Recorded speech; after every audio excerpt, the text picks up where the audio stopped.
Sandals, your health and safety is our top priority, which is why we created our Platinum Protocol of Cleanliness. Now, you can have the peace of mind of knowing that while you're creating your wedding celebration, we're taking care of the rest.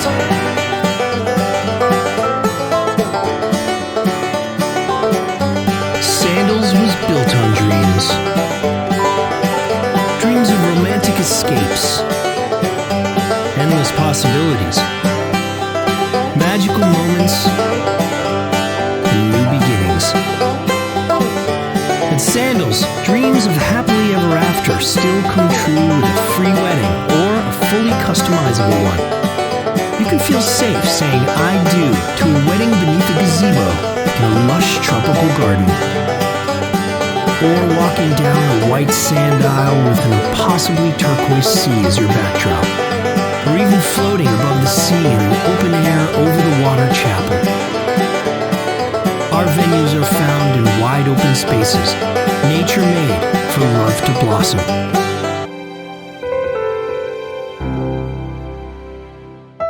Best of all, even your friends and family who can't travel with you can still be a part of your special day. Because Sandals is offering live stream services of your wedding ceremony. And while we've led the industry in health and safety protocols for nearly 40 years, our resorts are even safer and more romantic than ever before, offering you a wedding free of worries and filled with love. That includes reducing the capacity of our venues and putting more physical distance between your guests. Your guests will still have a picture-perfect view of the ceremony, but they'll be seated further apart. At your reception, instead of tables for 8, we'll have the same size tables, but only seat 6 guests per table. And we've eliminated buffets and specialty food stations, so all food will be plated and served by Sandals staff wearing masks. At Sandals, the honeymoon of your dreams begins the moment you say, I do. And we are once again setting a new standard of excellence with our Platinum Protocol of Cleanliness to ensure it's unforgettable and worry-free. With extensive research from local ministries and health officials, the Center for Disease Control and the World Health Organization, we've instituted advanced hygiene practices across 18 touchpoints. A triple check system that includes inspecting, cleaning, and sanitizing hard surfaces and common areas every 20 minutes. Adding auto-dispensing hand sanitizing stations throughout the resort.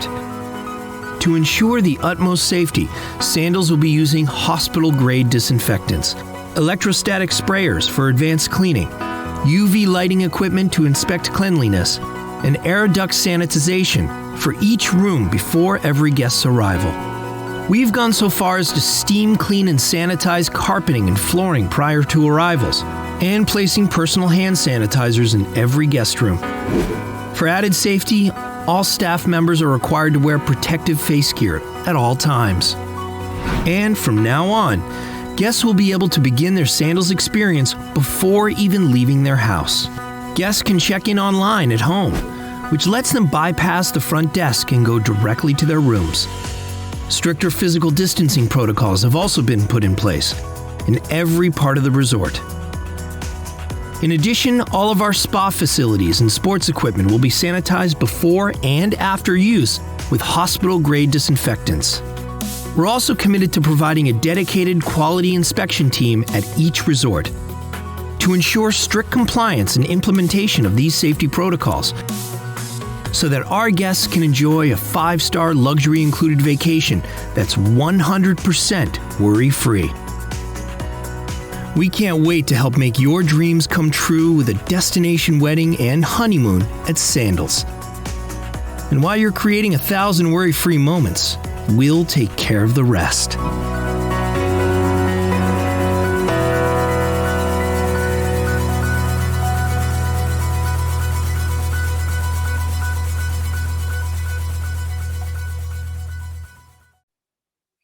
Aloha and good afternoon. My name is Juergen Steinmetz, joining you from livestream.travel in Honolulu, Hawaii.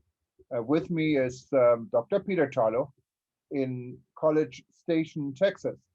And we always talk about the weather. So I'm really curious, how is the weather in College Station, Texas today, Peter? It was so today. It was we're going through a rainy period. It's supposed to have, it's not pouring rain, but we're having overcast skies and showers. On the other hand, the temperature is not too bad.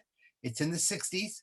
So in between the liquid sunshine, as my friends in Washington State call it, you can take a nice walk. So I did manage to at least I didn't get 10 miles in today. I only got 6 miles before it started to rain, but that's what I got. So, but it's supposed to be tomorrow morning nice. So I'm going to get up early in the morning and go walking then before the afternoon's rain comes. So we're almost tropical. How is it in Hawaii? Today is a fairly nice day. It's dry, cloudy a little bit, but cloudy is nice, and really cannot complain. Yeah. Looks like it's a normal world, but I guess Corona is floating around everywhere. Sure. Other than that, I had lunch today at Ala Moana Shopping Center. As you know, it's the largest shopping center here in Hawaii. I think in the Pacific, isn't it? In the Pacific region? In the Pacific, yeah. And people have to learn, you know. I went to the food court. The food court reopened, and there is a dining area in the middle where you have to sign in. You have to give your name and your address and your phone number, what is mandatory here in the county of Honolulu anyway. And then when you sit there and you're done with your food and you're trying to throw it out, there's really no garbage can. It doesn't exist. Oh. So I throw it in one of these large garbage containers I saw, and it was full of water, and it was water what was dripping from the ceiling. So that was in the dining hall, and now it has my food in addition to it. So I think everyone is running out of money, including Ala Moana Shopping Center. So hopefully they're going to catch up so they can fix the ceiling and make it more inviting for people to use the. And I think that's a good segue into some of the problems that people are having, especially the monetary problems. And one of the things we might begin to talk about is there is some talk going on in the world of tourism about, if not in 2021, maybe in 2022, yearly meetings and conventions will come back. Now, there's some questions about it. For example, as you know, I have been working with a tourism security conference. This year would have been year 28. Last year would have been year 20. I'm sorry, 28 would have been last year, and this year, year 29. We had to cancel it in 2020, not because we didn't want to have it, but because all the hotels in Las Vegas were closed and we couldn't have people sleep on the streets. Now the governor has opened conventions in Las Vegas, but only for 50 people. Well, if you're having an international conference, it's hard to have that for 50 people. And then it's a question of what you buy, how do you get hotel space? A lot of hotels don't really want to just have a 50-person conference, especially in Las Vegas, where the hotels can seat 4,000 or 5,000 people. On the other hand, they may be saying 50 people is better than no people. So the real question is, can we do it in 2021? Probably not. It may have to go to 2022. We're going to plan it for 2021 with the hope that it'll happen. But there's then it'll be other issues. Government planning will we be in people's budgets? Do governments have money for budgets? If there's lower taxes, there's lower money for that. So all of those are issues that intertwine. And often people, I think of it as just one part of the puzzle. They don't realize that these are systems. And if any one part of the system goes down, then the whole economic system also begins to falter. So it's going to be really interesting to see what happens to the hotel, to the meetings convention business. I know you kind of thinking we may be in a permanent state of Zoomatic conferences. Yeah, and if you look at a press release today, we published in eTurbo News from the American Hotel and Lodging Association. They really don't think the business travel is going to be back to halfway normal till 2024. And Yeah. Considering with 4 million jobs on the line, this is tremendous. Yes. Yeah, no one quite knows. Of course, I think lots of people are raring to go. It's very hard to do business quite doing business on Zoom is not the same as being in-person business, where you are able to talk to the person, you go out for lunch, you create some form of working together.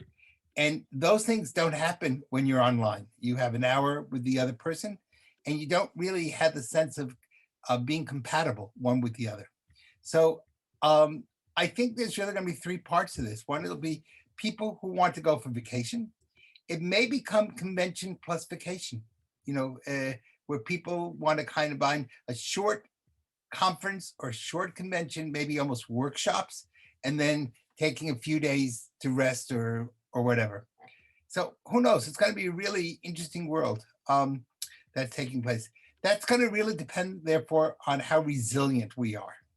And I know that today, Jamaica spoke about the fact that it developed a satellite resilience center in Kenya. And that's really important news for Africa.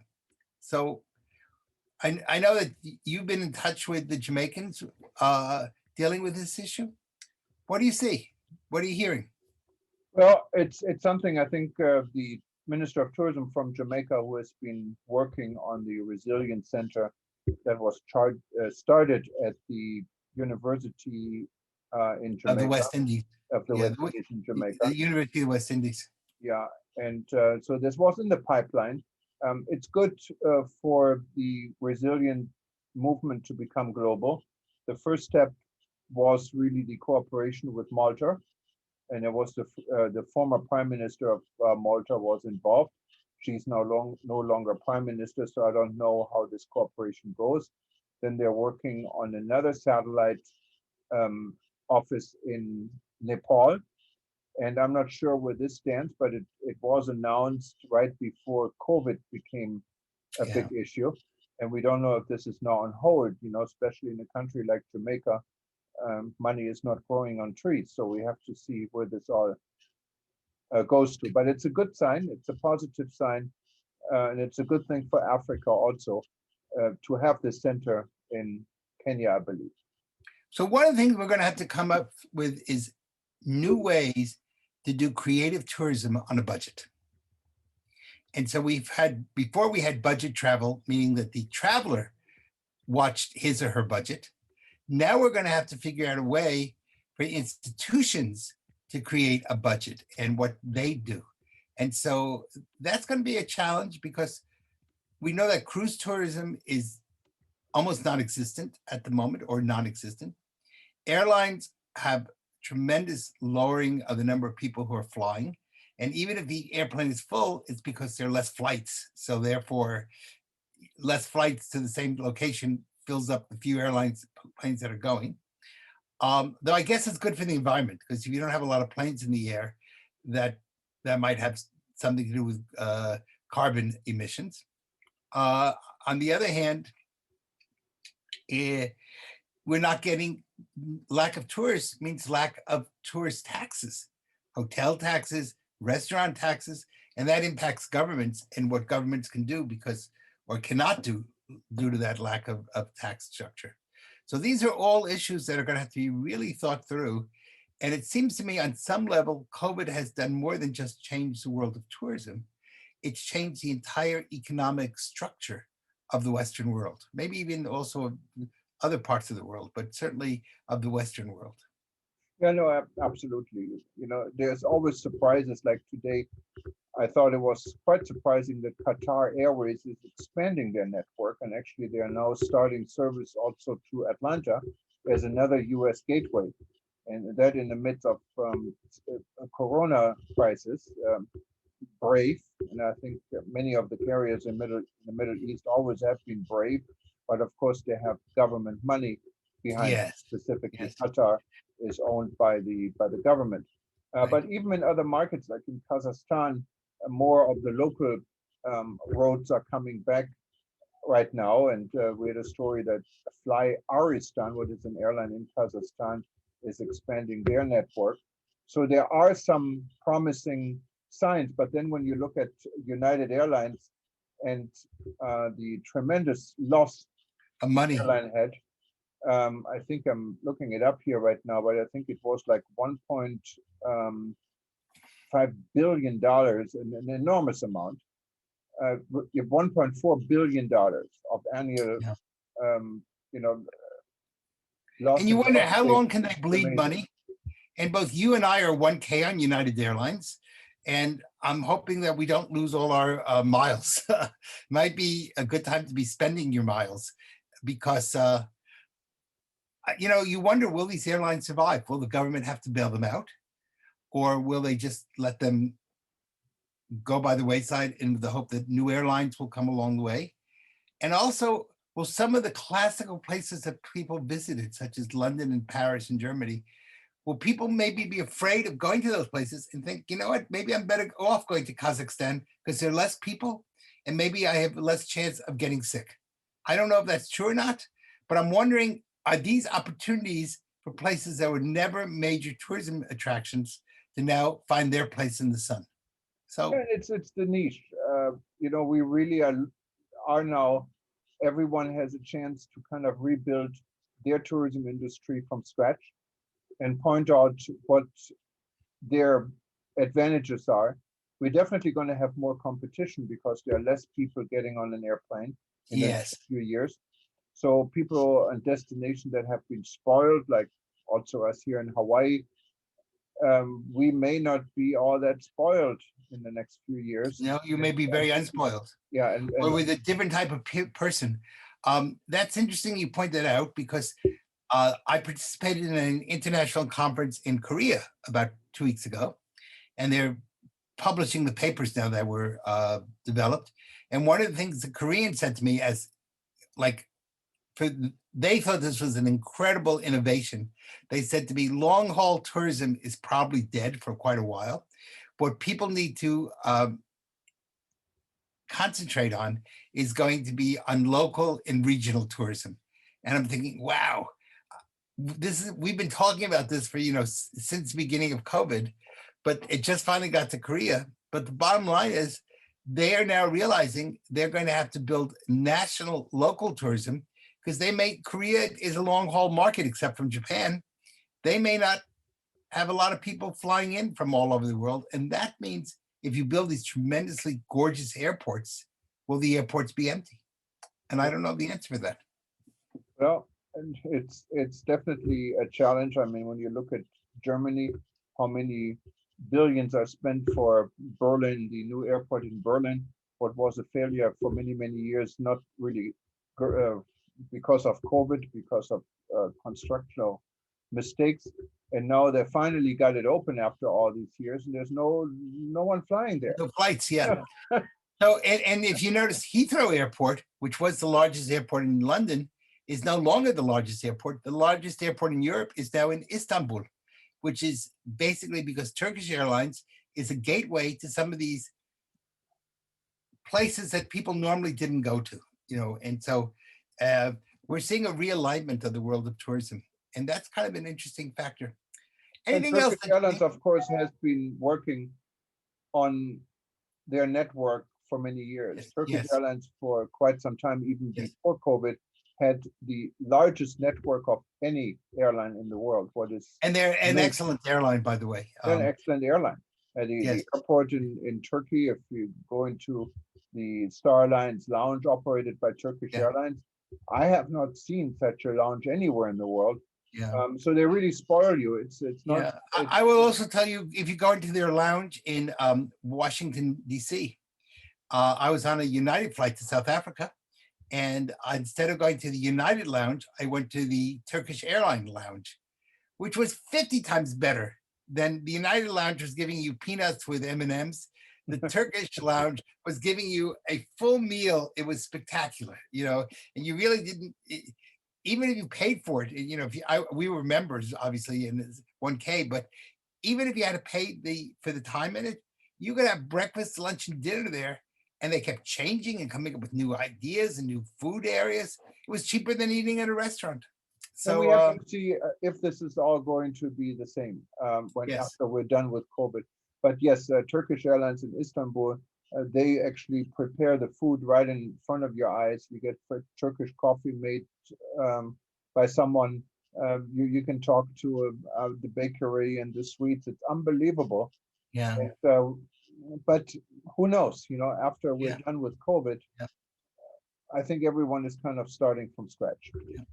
So I guess you and I are probably done for the evening, but we'll be back on Monday night again. And, I wish everybody not only a sunshine, but over the weekend, but I hope everyone will have a wonderful weekend. Rest a little bit, stay safe, give a hug to somebody you know, and look forward to seeing you on Monday night. Yes, and if you wanted to see this or any of our other broadcasts we did and we're doing, please go to livestream.travel. You find our entire archive. There are hundreds and hundreds of sessions already. And also, don't forget, tomorrow at 8 p.m. Eastern Time, we have another brainstorming session. It's our second session for the aviation industry with VJ. The last one we did was excellent. You can also find it in archive if you go to livestream.travel. So join us. You can actually be in the live audience and ask questions. And we're going to have we expect to have another really good event. Yes, Peter. Thank you so much. All right. Have a great weekend, everyone, and stay safe, stay healthy, and see you on Monday evening, God willing. Bye-bye. Good night. Bye-bye.